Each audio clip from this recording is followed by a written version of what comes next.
안녕하십니까. 비대면으로 또 만나게 되어서 참 아쉽습니다. 빨리 비대면의 시기가 끝나기를 기원합니다. 그렇지만 이 어둡고 어두운 시기를 복덕과 지혜로 잘 견뎌내고 이겨나가기를 바랍니다.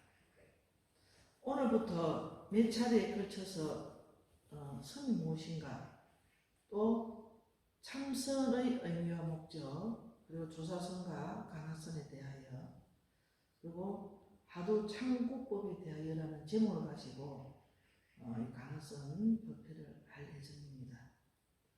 이것은 화두 창구 실참을 하는데 예를 돕기 위한 것입니다. 어떻게 하면은 화두를 잘 들 수 있는가, 이제 그런 부분을 좀 더 잘하기 위해서 하는 것들이니까 그렇게 아시면 감사하겠습니다. 오늘 주제는 선에 대해서 말씀을 드릴 건데요. 선이라는 것은 우리가 분리문자를 쓰는 것을, 문자를 세우지 않는다, 문자에 의존하지 않는다, 이런 말이 사실 어떤 한 부분에서는 상당히 조금 우리를 당황하게 합니다. 왜냐하면 우리는 문자를 통해서, 언어를 통해서 소통하는 것이기 때문입니다. 선이 어려운 이유가 바로 여기에 있습니다. 그래서 선이라는 것은 언어를 떠난 경지여서 수행을 통하여 정득되는 것입니다. 언어를 통하여 이해되어지는 대상은 아닙니다. 따라서 선의 체험 없이는 선에 대한 논의는 무의미하기도 합니다. 하지만 체험이 중요하다 할지라도 다른 안내자가 없다면 스스로 도달한 선의 경지가 참으로 올바른 깨침인지 아닌지 구별할 수 있는 방법이 없습니다. 그렇기 때문에 오늘 이 선에 대해서 언어로서 이렇게 설명하게 되었습니다. 그리고 또 선악이라는 게 있는데요. 이 선악이라는 것은 선의 기원과 역사, 그리고 주요한 선사들의 삶과 사상을 그 대상으로 합니다. 물론 이러한 선악의 궁극적인 목적은 깨달음이 있고요.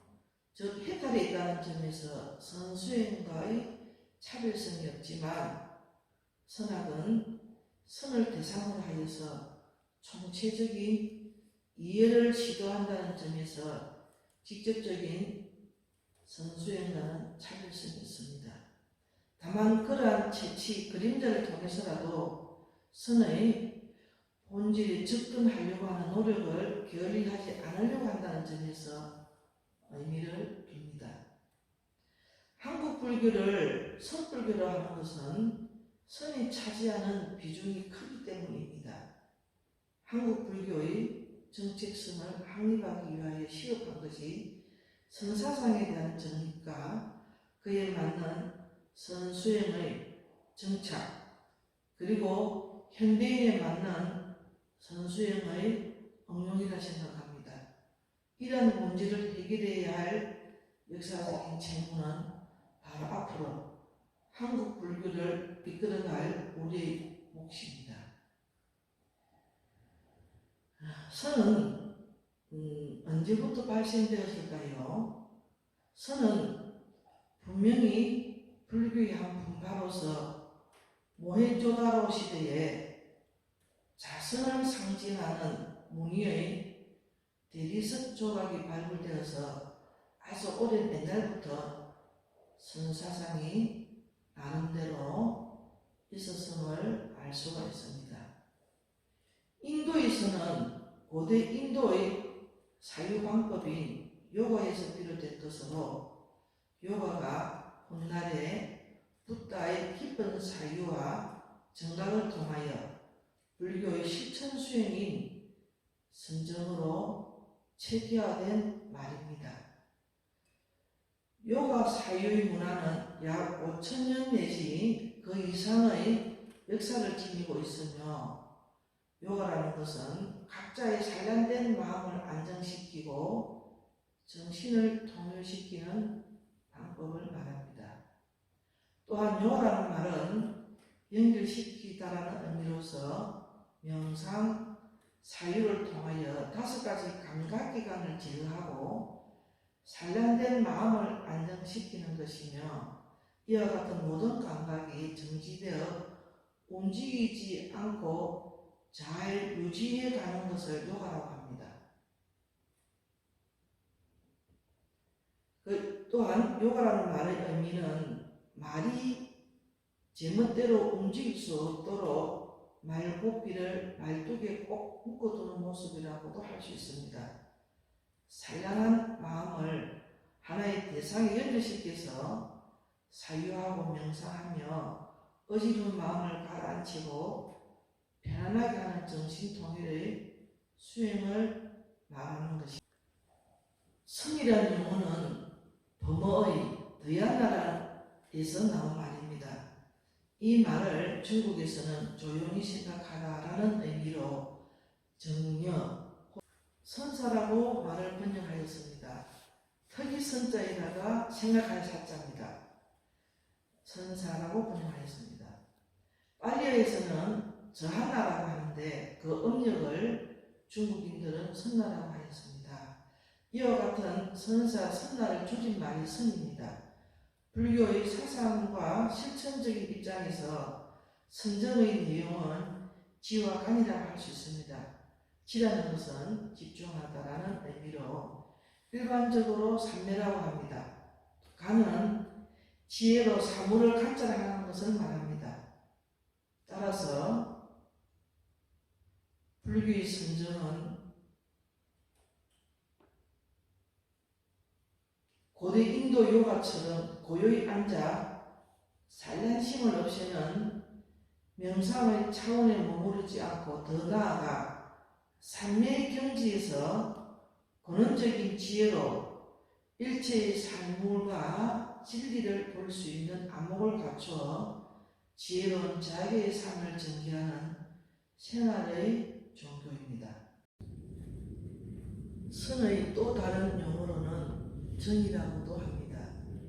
붓다의 8전도에서 정정이라고 하는데, 이 정정의 의미는 또한 삼매를 의미하기도 합니다. 이 삼매의 어원을 찾아보면 심일경주의 의미로 일심집중이라는 의미이기도 합니다. 또한 대성불교에서 보살도의 실천행인 육바람일의 하나인 선정바람일은 더양나를 번역한 말이기도 합니다. 그러나 당나라 말 송대에 접어들면서 선의 의미가 다양하게 바꿔지기 시작합니다. 선의 의미는 무상, 무념, 무주 등으로 표현하기도 했는가 하며, 종래의 전통적인 사상을 근원적으로 부정하는 본래 무일물의 경지에서 선을 찾으려고 하는 의미들도 이루어집니다. 선정은 불교의 기본이 되는 실천입니다. 8정도 중에서 정념과 정정이, 그리고 개정의 3학 중에 정학이, 그리고 대성불교의 육바람일 중에서는 선정바람일이 바로 불교의 실천법이라고 할 수 있습니다. 그런데 이 불교의 선정은 중국에 들어와서 별도의 종파인 선정으로 확립되었습니다. 불교는 서력 기원 전후에 중국에 들어왔는데, 중국에서는 불교를 받아들인 후 남방 불교와 전혀 다른 전통으로 만들어갔습니다. 중국에서는 중국화의 과정을 통하여 형성되었습니다. 인도로부터 발생한 불교가 중국에 들어오면서 중국의 사상과 중국의 문화와 함께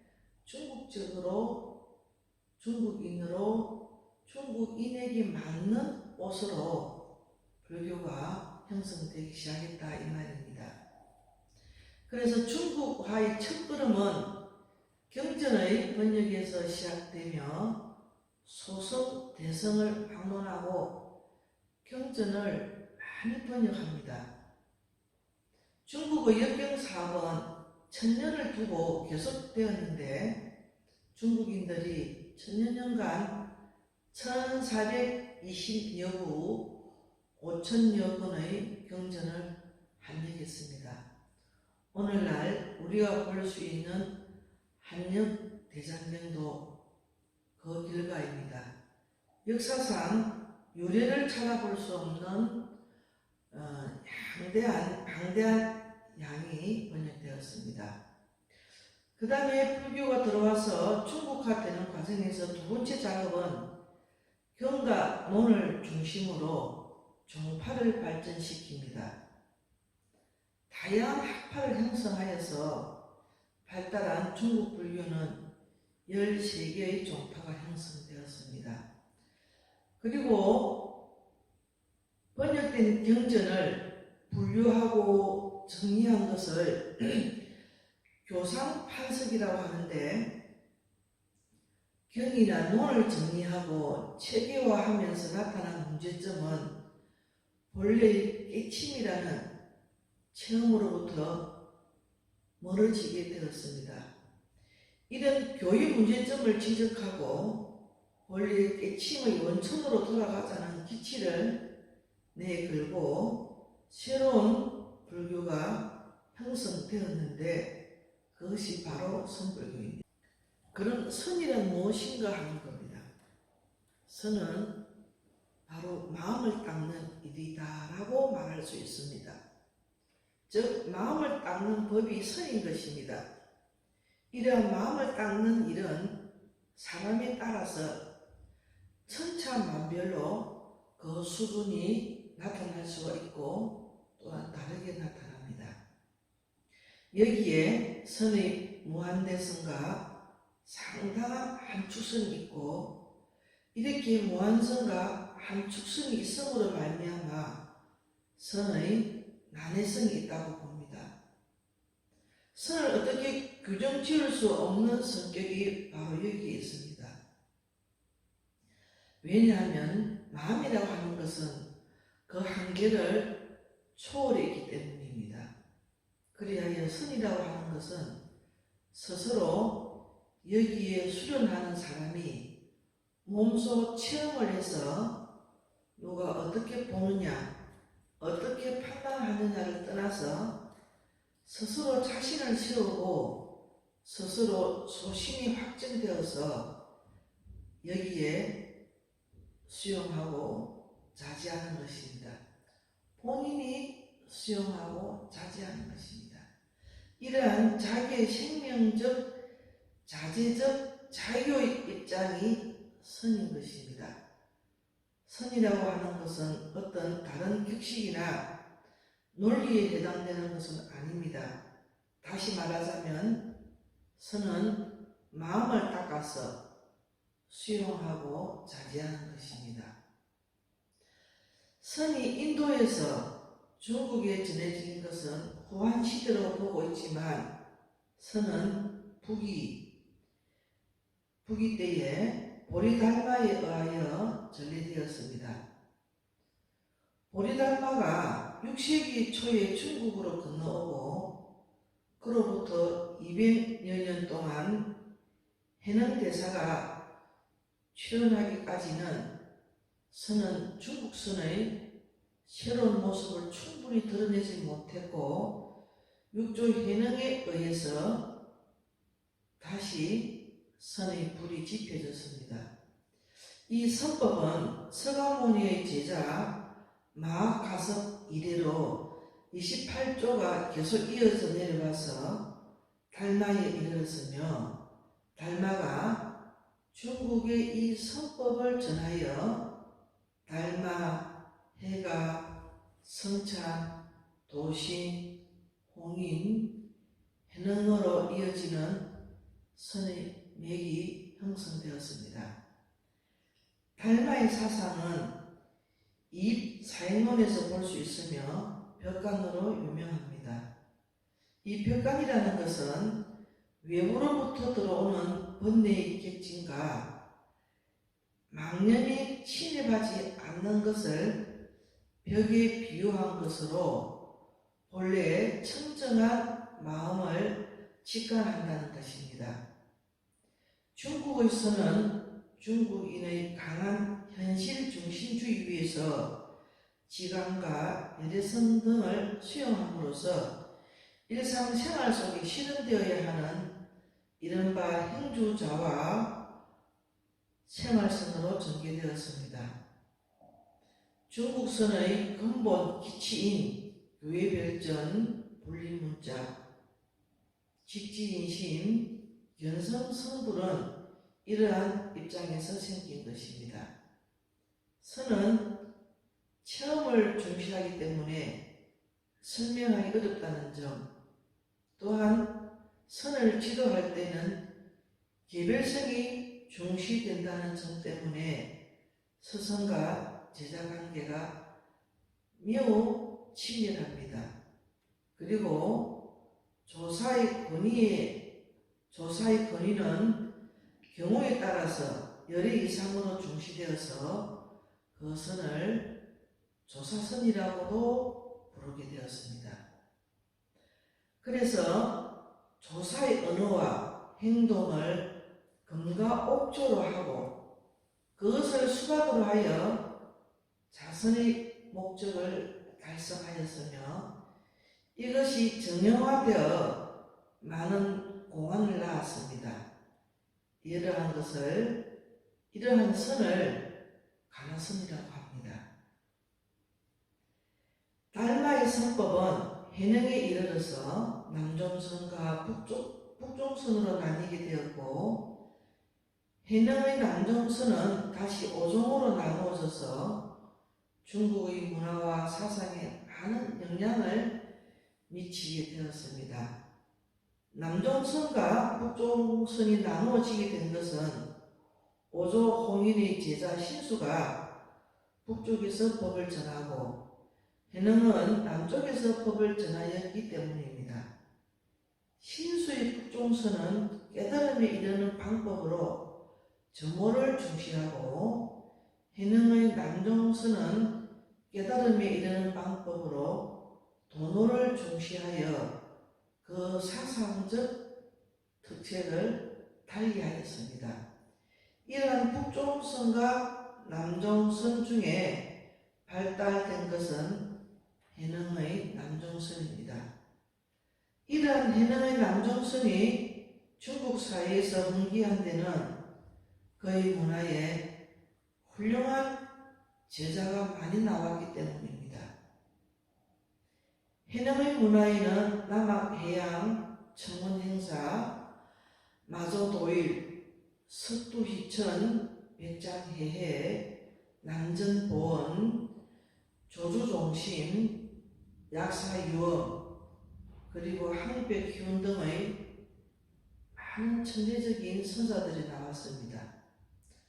그리고 이 선사들은 법을 이어받아 5갈래의 불길로 갈라졌습니다. 특히 마조와 석도의 문화에서 유양종, 임재종, 조동종, 옥문종, 법안종의 5종이 그리고 임재종에서 다시 황룡해남의 황룡종과 양기방해의 양기종이 탄생하였는데 이 둘을 합하여 흔히 중국 선종을 5가 7종이라고 합니다. 사실상 이 5갈래의 불꽃은 그 기운이나 목적에 있어서는 하나입니다. 비록 각자의 색깔과 강도를 지니고 있으나 모두가 해능이라는 큰 불씨에서 생겨난 것입니다. 좀 이야기가 선이 무엇이냐라는 이야기에서 좀 지루한 느낌이 들기는 할 것입니다. 그런데 지금 이 얘기를 들어둬야만이 조사선과 가나선이라든지 많은 선사의 법들이 어떻게 이어지고 전해지는가를 알기 위해서, 또 왜 이 가나선이 좀 복잡한가, 이런 문제들 때문에 이런 좀 지루한 얘기를 하고 있긴 한데 계속 들어두게 되면은 조금 익어져서 나서진 않을 겁니다. 지금 읽고 있는, 말하고 있는 이 오종 7가가 바로 조사선입니다. 이 많은 많은 스님들에 의해서 또 다른 사회적인 문화와 함께 합쳐져 가지고 가나선이 만들어지는 과정들입니다. 이제 가나선이라는 것은 화두를 들고 우리가 깨달음으로 가는 수행법인데, 이것이 이러한 많은 과정을 거쳐서 만들어진 수행법이라는 것을 좀 우리가 인지해야 됩니다. 오종 7가 가운데 유양종은 마조 도일가 백장해를 거쳐 위산영우 앙산해적의 두 사제에 의하여 탄생되었으며, 임재종은 백장해에서 석두희천을 거쳐 임재의연에 의해 형성되었습니다. 임재종에서는 차별 없는 참사람, 무의진이라 그러죠. 이 참사람이야말로 우리의 참된 자아라는 것에 초점을 맞추고 있으며, 이 임재종의 선법은 공안, 즉 화두를 중심으로 하는 가나선을 이 임재종을 잇고 있는데, 이러한 임재선의 선풍이 우리나라의 고려말 조선 초에 우리나라에서 전해지면서 지금까지 많은 영향을 미치고 있습니다.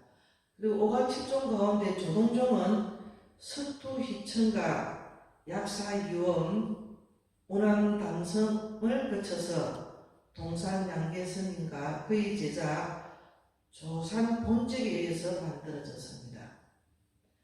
우문종은 석두희천에서 천안도와 용담 숭신과 덕천성강과 설봉어존을 차례로 거쳐서 우문문헌에게 성립되었으며, 마지막으로 법안종은 우문의 스승인 설봉어존에 의해서 다시 현사삽이나 낭계침에 이은 법안 문익에 의해서 성립되었습니다.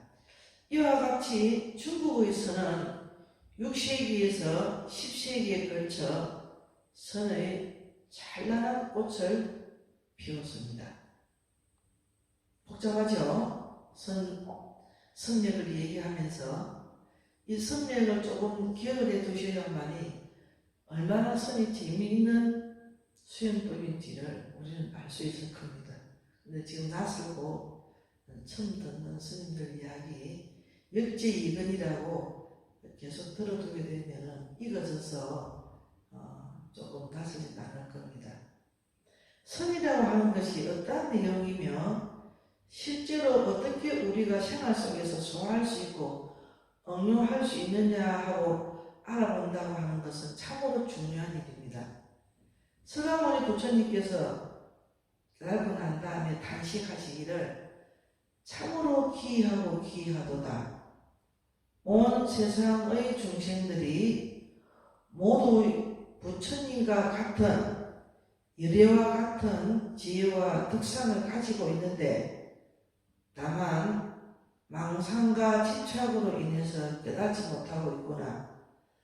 만약 망상만 없으면 곧 청정한 지혜, 자연적인 지혜, 스승 없이도 스스로 아는 지혜가 저절로 현존할 것이라고 하셨습니다.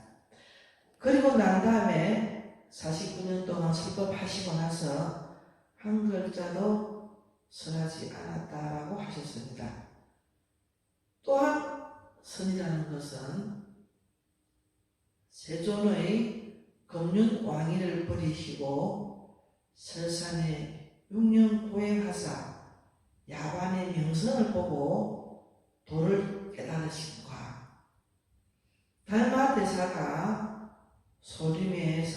훈연을 면벽하시거늘 신강이 팔을 끊고 마음을 찾으려야 가히 얻지 못하는 곳에서 일대사의 본원을 깨달은 것도 선이며, 또한 임재 스님이 황벽 스님에게 육식방망이를 맞고 갈빗대를 향하여 주먹을 돌리심도 또한 이 일대사의 본원을 깨달으신 것도 선이며, 영훈 스님이 복사꽃과 향음 스님의 돌이 대나무에 부딪혀서 마음이 기합해서 정덕함이 있어가지고 생을 이루게 하고 물질을 접함도 모두 이 일대사의 본은 깨달음에서 벗어나지 않는 것이 바로 선이라고 합니다. 또한 달마 스님이 곧 바로 마음을 가르쳐서 마음을 깨닫게 하는 점은 모두 동일합니다마는 삼세의 허환으로 맺어진 업을 받는 점은 서로 다릅니다.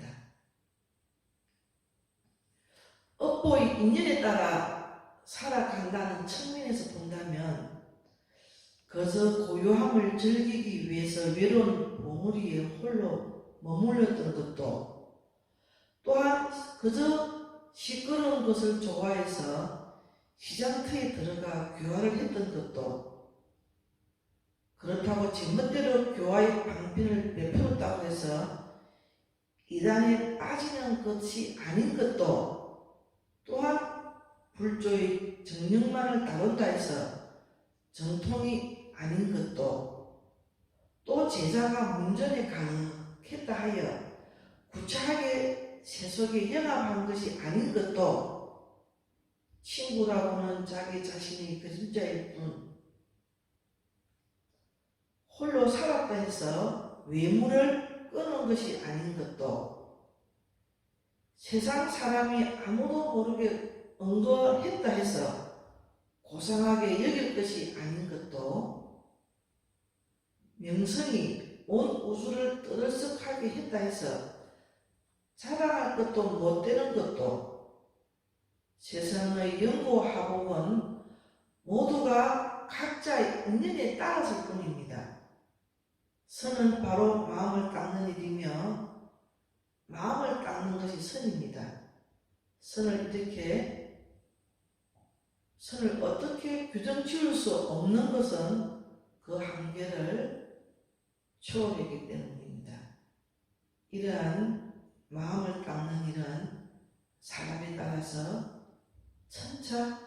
천차만별로 나타납니다. 서가모니 부처님의 정법을 개성한 28대 조사이며 중국 선불교의 초조 달마 스님은 남인도 향지 국왕의 셋째 아들로서 인도에서는 제27대 조사 바냐다라의 법을 이었습니다. 그러니까 달마 스님은 인도 사람이라는 거죠. 인도 사람인데 인도에서 법을 이어서 28대 조사가 되는데, 이 28대 조사 달마 스님이 중국에 들어오게 되면 초조 달마가 됩니다. 그래서 달마 스님은 527년 중국 남쪽 지방에 도착하여 양무제의 초청을 받아 수도인 남경으로 들어갔습니다. 독실한 불자 신자였으며 불교 교단의 후원자로서 자신감에 차 있던 양무제가 궁에 초빙되어 온 달마에게 묻기를 짐이 왕이 된 이래로 실로 많은 절을 지었고 숱한 경전을 펴냈으며 수많은 스님들에게 공양을 올렸습니다. 어떤功德이 있게 어째서 하고 양무제가 달마 스님에게 물어보니 달마 스님이 전혀功德이 될 것이 없습니다. 이러는 거예요. 그게 당황한 양무제는 다시 물었습니다. 어째서功德이 없다고 하는가? 그러니 달마 스님께서 그것은 전부 다 자질구레한 속시의 인과응보에 불과할 뿐 진정한功德이 되지 않습니다. 그것은 마치 물건의 그림자나 마찬가지여서 있는 것 같으나 실제로는 존재하지 않는 것입니다. 그러니까 양무제가 그렇다면 당신이 생각하는 진정한功德이란 무엇이란 말인가? 진정한功德이란 맑고 밝은 지혜를 깨쳐 아는 것인데 이러한 지혜의 본질은 본래 말로 담을 수 없고 형상을 초월한 것이며 공적한 것입니다. 이 진정한 공덕은 세상의 속셈으로는 알 수 없습니다. 헤아릴 수 없습니다. 황제인 자신의 권위를 부정하는 듯한 이국 승려에게 화가 난 양무제는 보리달마의 견식을 저어주려고 싶었습니다.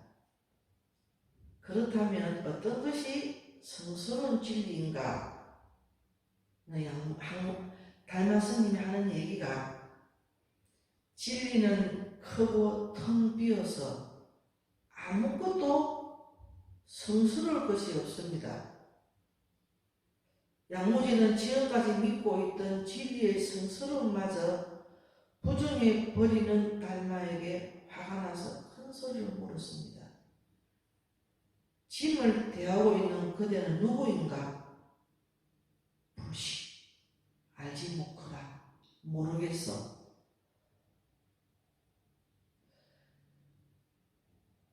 결국 양무제와 달마에 대한 서로의 관심이 틀리다는 것을 확인한 것 외에 아무런 일치점도 발견하지 못하고 인연이 없음을 깨달고 달마 스님은 곧바로 양자강을 건너 하남 지방의 숭산으로 가서 소림사에 머물었습니다.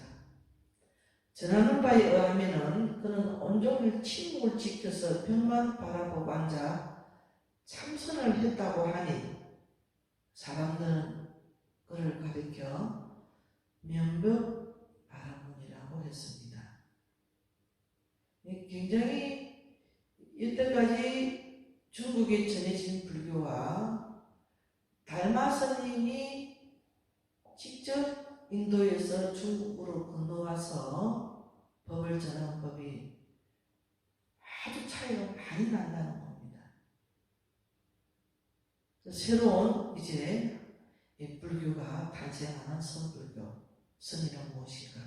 거기에 대한 이 양무제와 달마 스님의 두 분을 보고 이제 그 중국화되는 과정을 거쳐 나가는 겁니다. 면벽이란 문자 그대로 벽을 본다는 의미이지만 벽이란 주위의 잡음이나 정신을 흐트러 놓는 것을 차단하는 의미가 들어있습니다. 즉 벽이란 정신을 한때 모아 바깥 세상과의 인연의 모든 사념과 감각작용을 끊는 것을 뜻하기도 합니다. 형상의 공덕에 집착하는 양무제를 질타하고 옷자락을 휘날리며 갈대 한 입을 타고 양자강을 건너가는 일위도강도, 소림굴의 깊은 침묵 속에서 본연의 면벽 자선에 들어있는 달마 면벽도, 팔을 끊어 자신의 믿음을 보이는 해가 스님에게 법을 설하는 모습을 그린 해가 담비도 한쪽 신발을 지팡이에 걸어매고 파미르 고원을 넘는 청리서기도는 모두 달마 스님의 소재로해서 선화의 소재로 신비로운 일화이면서 선의 특징을 잘 나타내고 있습니다. 일위도왕도 달마면벽도 해가 담비도 청리서기도는 가끔 아마 이렇게 그림을 본 적이 있을 거라고 저는 생각합니다. 그래서 보리달마가 설한 선의 원형은 이 입 사행문입니다. 이 이자는 둘이자, 입은 들어간다는 입자, 사행은 넉삭자, 행할행자. 무슨 말이냐면 도에 들어가는 방법은 두 가지가 있고 이 두 가지 가운데 네 가지 행으로 이 선을 발화하고 있다 이 말입니다.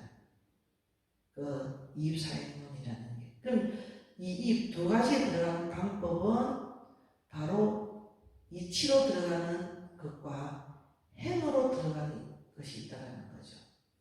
그래서 이입사행은 선으로 들어가는 두 가지 길과 네 가지 실천에 가는 것인데 그 내용은 도에 이르는 길은 많으나 근본을 말한다면 두 가지 길이 있을 뿐이라는 거죠.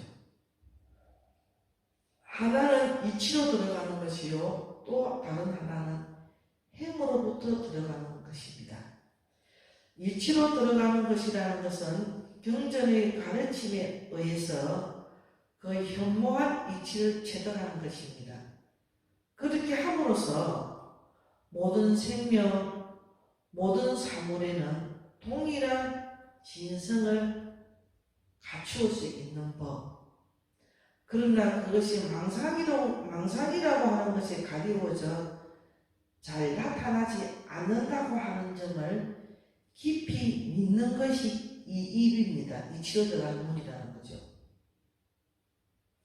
그리하여 망상을 버리고 진성에 돌아가 벽간에 엉주하면 자기라고 하는 것도 타인이라고 하는 것도 없고 범보도 성인도 한결같이 평등함을 알 수 있다는 것입니다.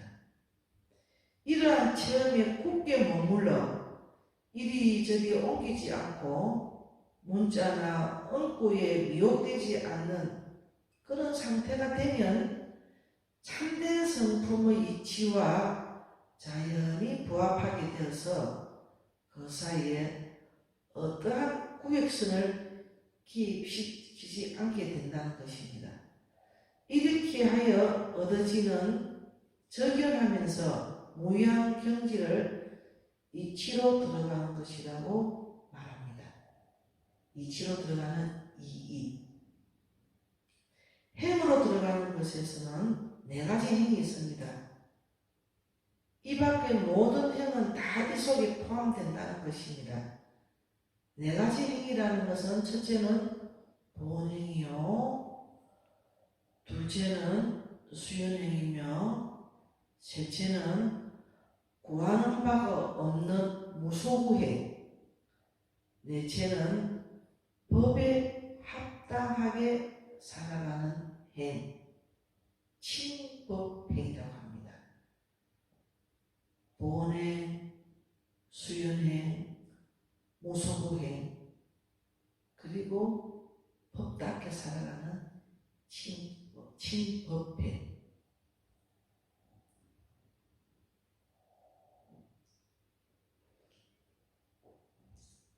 이것이 지금 말하는 달마 이입사행문입니다. 그러면 네 가지 행 가운데 보원행, 그 보자는 같은 보자입니다.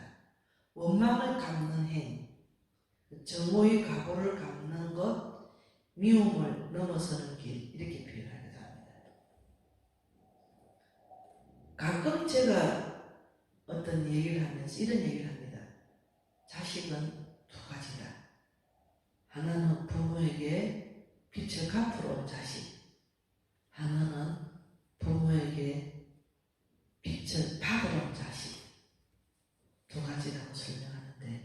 이것이 쉽게 말하면 본행입니다.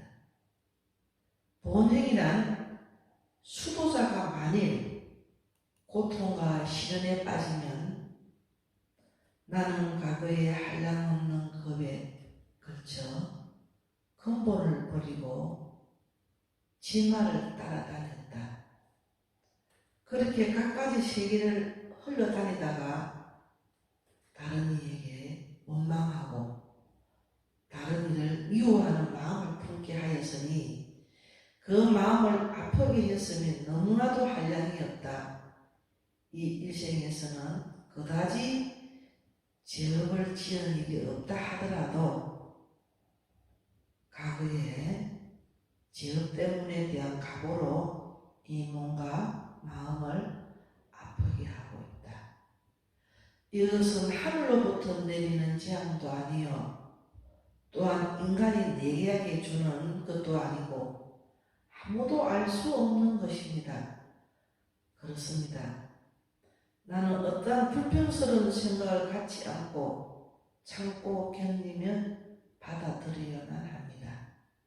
누구도 엉망해서도 안 되며 또 엉망할 대상도 없는 것이다 라고 생각해야 한다는 것입니다. 이것이 본행입니다. 경전에서는 고통스러운 경험들을 인하여 마음을 어지럽히지 말라.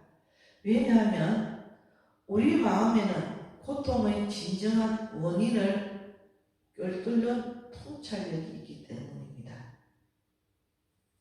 그것은 원망을 경험함으로 해서 오히려 도에 나아갈 수 있게 하기 때문입니다.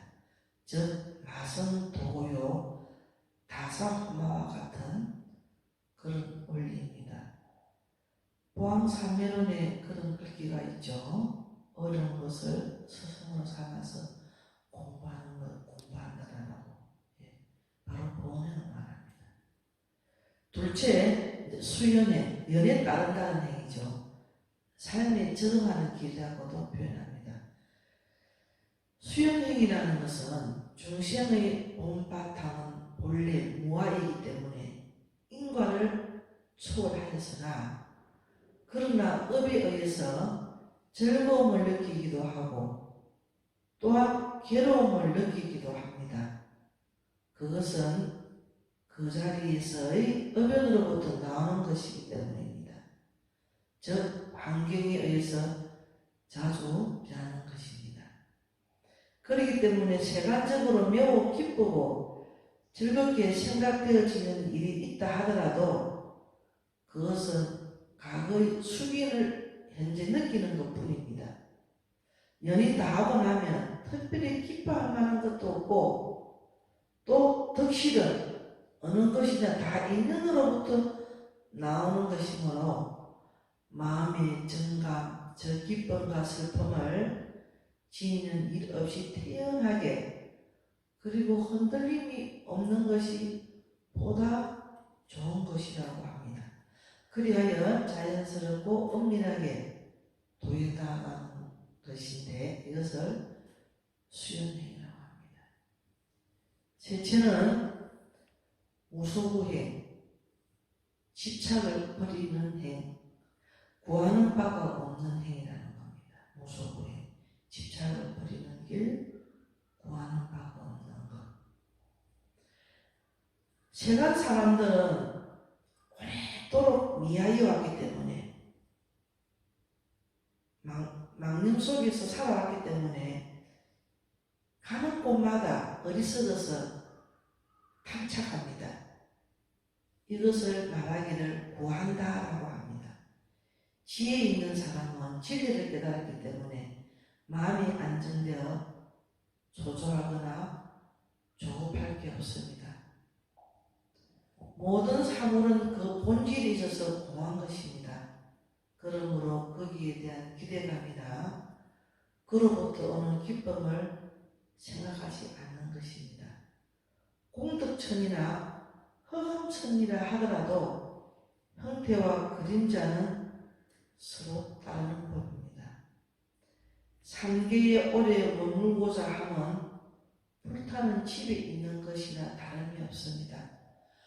몸이라고 하는 것 또는 마음이라고 하는 것이 있다면 그것은 모두 고통의 씨앗이 되어 마음을 편안하게 할 수가 없습니다.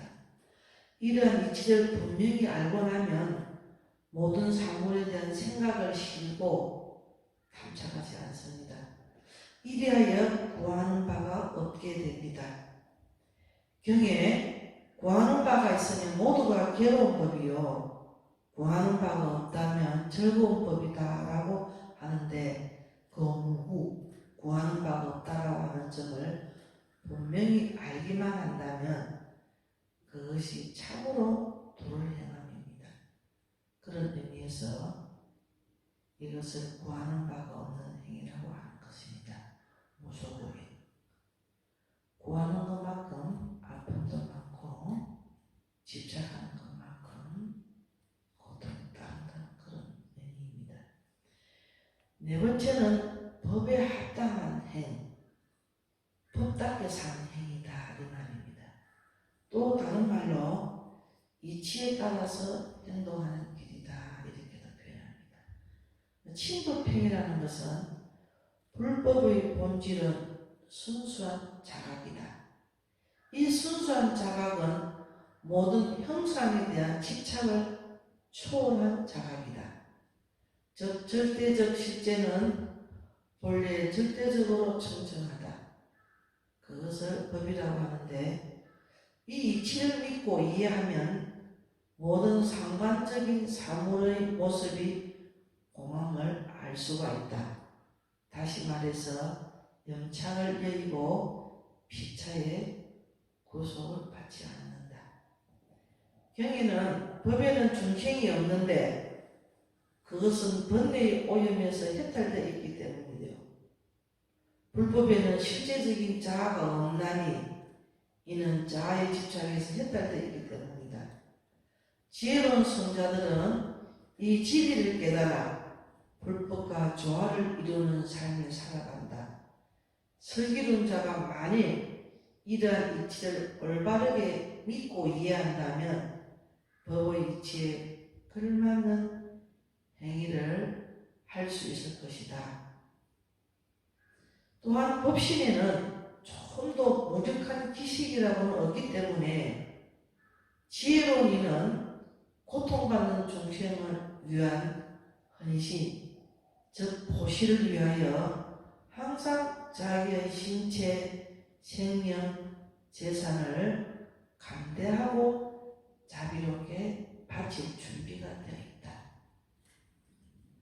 공에는 세 가지 본질인 아공, 법공, 구공을 철저히 통찰하고 있기 때문에 지혜로운 이들은 아무 것에도 의존하거나 집착하지 않는다. 모든 중생에게 봉사하는 유일한 동기도 어떤 것을 얻기 위해서가 아니라 중생의 오염을 벗겨주기 위한 것일 뿐이다.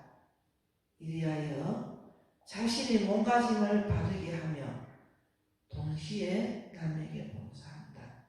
뿐만 아니라 깨달음의 도를 장엄하게 빛낸다. 지혜로운 이는 번뇌의 오염을 떨치기 위해 6가지 바람일을 수행하나 수행에도 집착하지 않는다. 이것이 진리를 따라 살아가는 규범법에 합당한 행, 큰 이치에 따라 행동하는 길, 신법행이라고 부릅니다. 4가지 행, 본행, 수연행, 그게 뭐라 그랬죠? 무소부행, 신법행. 이것이 바로 이진에 따라서 우리가 살아가야 될 하나의 규범이 선이라는 겁니다. 선이 이해가 잘 되었으니까 너무 복잡하죠? 선은 아주 단출하고 간명하게 한마디로 이렇게 다 두드러기가 되는데, 그죠?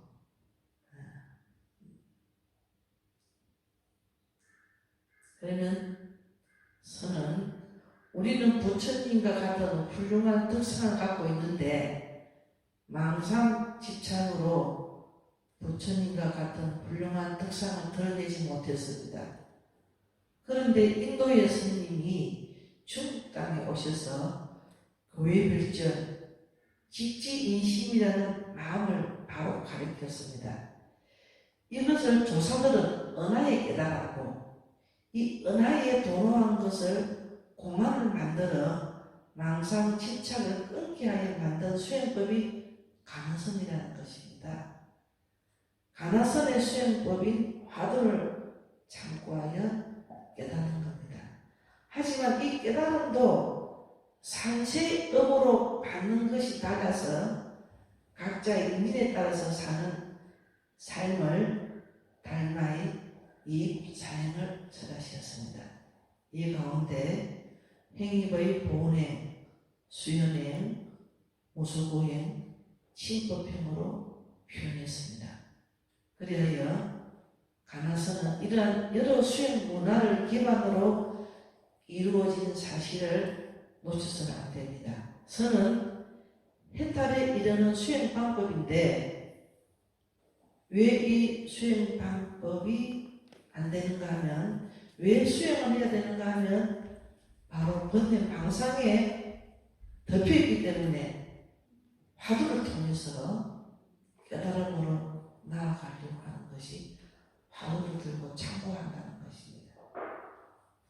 그리고 이 수행을 하지 않으면 내 마음을 조절하는 법을 배우지 않고는 깊은 내면의 고통에서 벗어날 수 없습니다. 왜 수행을 해야 되는가?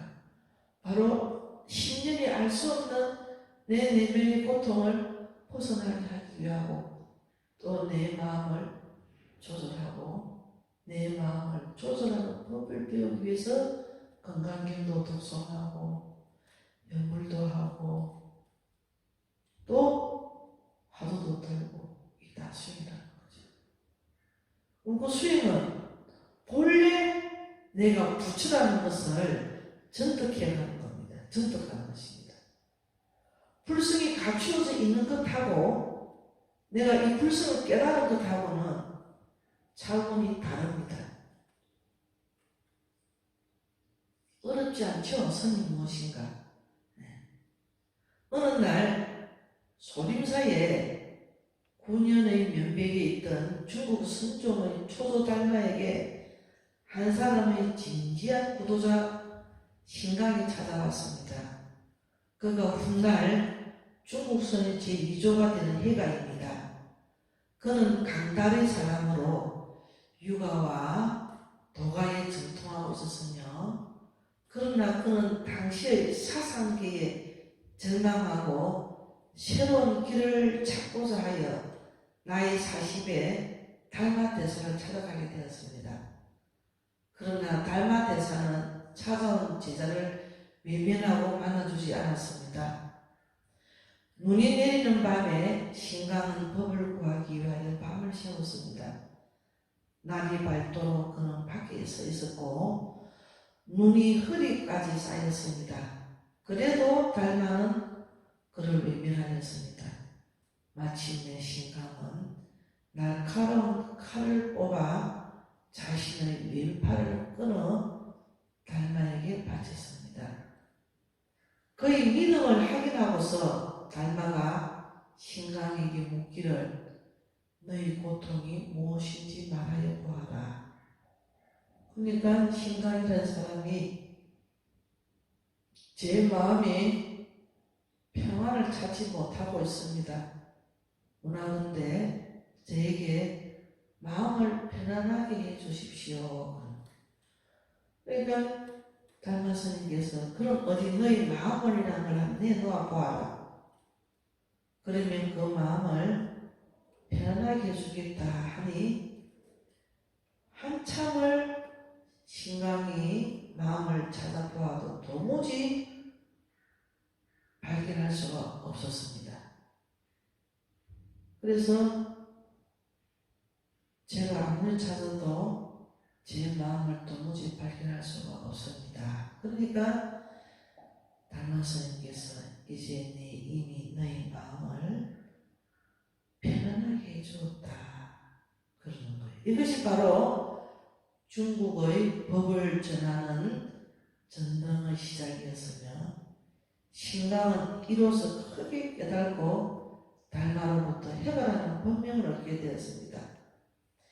이처럼 달마가 사용한 방법은 부정적인 방법을 취하였는데 이러한 부정적인 방법은 성종의 진리를 전하는 두드러진 특색이 되었습니다. 이상으로 달마의 선을 살펴보았습니다. 이후 달마 스님은 해가뿐만 아니라 성부, 도우, 담림 등과 같은 초기의 중국선을 기척한 선성들을 배출하였습니다. 이들은 모두 깊은 성수행과 고행으로 보리달마의 가르침을 완성한 사람들입니다. 해가에게 법을 전한 달마는 내가 이 땅에 온 뒤로 6차례의 독살 시도를 겪었다. 법을 전한 이제는 남은 한 차례를 감수하고 싶구나. 선의 깊은 원천이자 상징이며 중국 선종의 초조인 불교의 깊은 예지로 빛나는 지옥 같은 법어와 숱한 신화를 중국 대지에 뿌리고 독배를 들고 숨을 거두었습니다. 그러나 그가 뿌린 선의 씨앗은 숱한 후계자들에게 가꾸어지고 꽃을 피워서 그 향기가 온 세상을 덮게 되었습니다. 송나라 때 설두 준윤 스님은 설두 송고 27칙에서 다음과 같은 송을 붙이고 있습니다. 강렬한 가을 들판에 차가운 바람이 불고 먼 하늘에는 성금 비가 지나가고 있구나. 그대여 보지 못하는가? 소림이 오래 앉아 돌아가지 못한 나그네가 옥리산 한뜰기의 숲에 조용히 기대어 서 있는 것을. 네, 감사합니다. 다음 시간에는 참선에 대하여 알아보도록 하겠습니다. 지루한 시간 끝까지 들어주셔서 감사합니다. 성불하십시오.